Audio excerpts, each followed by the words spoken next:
Hello everybody. I know it's been a long time since I've done these videos, so I'm really excited to be back here in San Diego in the new backyard and really enjoying this. And the kids have settled in nicely here, and you may see my dog running through the background a few times, so we'll see how this goes. But I really wanted to get back to these, so we're gonna get into these new video tips. So today I'm going to share some potty training tips. Oh, and you may see some really cool wildlife in the background, some hummingbirds, lots and lots of butterflies in our yard. So some beautiful nature going on behind me. So potty training. So I get a lot of questions from parents about potty training, and there's just a lot of pressure about potty training. I get questions from parents about my child's preschool, they're starting in a month or two and they have to be fully potty trained, and so it puts all this pressure on parents to potty train. Or I have we have a baby on the way and I really want to get my son potty trained before the baby gets here. So I really wanted to talk about these tips to relieve some of this pressure on both parents and on our toddlers or preschoolers when they're learning to potty train. So I'm going to talk about when not to start potty training. So and then that will lead into some tips about, you'll know when a good time for potty training is. So one of the times we really don't want to do any potty training is when there's big changes on the horizon. So things like a new sibling on the way, an impending move, changing preschools or starting a preschool or daycare, any changes in the family, any illnesses or deaths in the family that will greatly affect your preschool or toddler, like a grandparent passing away, or a divorce in the family. Those are times when it's better to hold off. If your toddler is really, really ready, even through the chaos, they will take it upon themselves and will take lead and take charge for the potty training.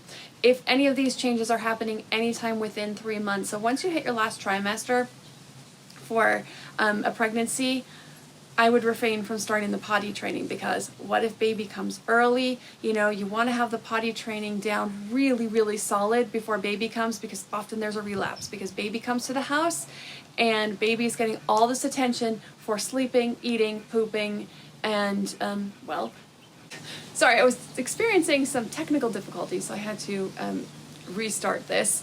So we don't want to be starting potty training when there's an imminent change on the horizon, big change, because like I said, so to continue, if you have an infant on the way, if baby's born early, or when baby comes, then toddler often wants to try to act like a baby, because baby gets all this attention for basically doing nothing but crying and pooping in their diapers. So they try to emulate, sometimes they'll try to emulate acting like a baby in order to get attention, and there's ways to work around that, however, just to circumvent that becoming an issue. And it's really hard when you have an infant and you're just out of that whole sleep cycle thing again, and to be dealing with potty training or a relapse. So if you're getting close to your delivery date or your due date, just hold it off. If you're getting close to changing a preschool or starting preschool, just hold off.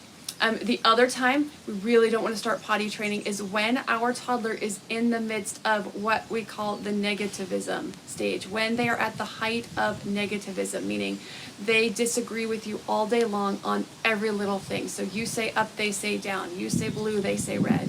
If they're disagreeing with you, saying no to everything, they don't want to try this, don't want to try that, don't want to do this, don't want to do that, you want to hold off, because you need a lot of cooperation in order to do potty training. And so sometimes parents will start to do the potty training process and it just gets so frustrating because they just will not comply with anything, and you need a lot of cooperation and compliance. So you want to work through that, you want to get through that. It is a developmental stage.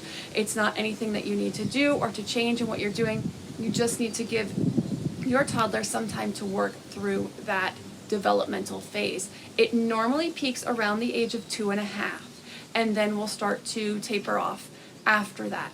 Some will come earlier, some will be later. So you may have a 3-year-old who's at the height of their negative stage. So, and they're asserting their independence. So you want to wait till you get through that stage before you start your potty training process. The potty training process can be very smooth, very easy. So you want to make sure none of those not ready signs or those big life changes are happening before you start the potty training process.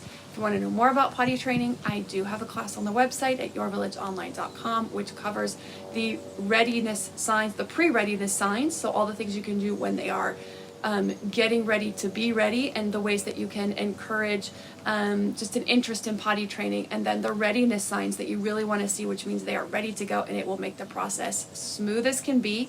So you can check out that class on the website if you want to learn more about how to get through that potty training process very smoothly.